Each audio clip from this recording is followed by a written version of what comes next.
బోయినపల్లి మండల పద్మశాల అధ్యక్షుడిగా జక్కని లక్ష్మీనారాయణ, ప్రధాన కార్యదర్శిగా బిల్ల సత్యనారాయణ ఎన్నికయ్యారు. బుధవారం రోజున బోయినపల్లి మండల కేంద్రంలో జరిగిన పద్మశాలి సేవా సంఘం ఎన్నికల్లో అధ్యక్ష ప్రధాన కార్యదర్శులుగా చక్కని లక్ష్మీనారాయణ, బిల్ల సత్యనారాయణ ఏకగ్రీవంగా ఎన్నికయ్యారు. అనంతరం సంఘం సభ్యులతో కలిసి మండల కేంద్రంలో విజయోత్సవ ర్యాలీ నిర్వహించారు. ఎన్నికల అధికారి దేవనపల్లి శ్రీహరి ఆధ్వర్యంలో పద్మశాలి సంఘం కార్యవర్గాన్ని ఏర్పాటు చేశారు.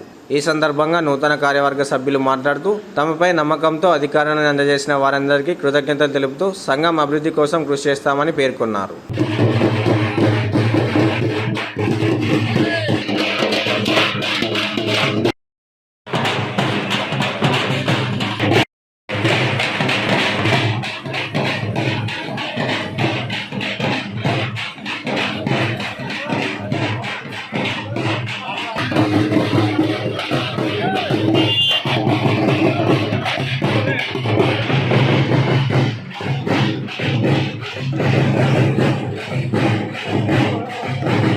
సంఘం బోయినపల్లి మండల శాఖ రాజన్న సిరిసిల్ల జిల్లా యొక్క ఎన్నిక ప్రక్రియ ప్రజాస్వామ్య పద్ధతిలో నామినేషన్లు నోటిఫికేషన్ విడుదల చేసి సరి అయిన తేదీల ప్రకారము వారి నామినేషన్లు స్వీకరించి ఈనాటికి మరి అధ్యక్ష ప్రధాన కార్యదర్శి ఎన్నిక మాత్రమే ఈ ఎన్నిక నిర్వహించబడింది.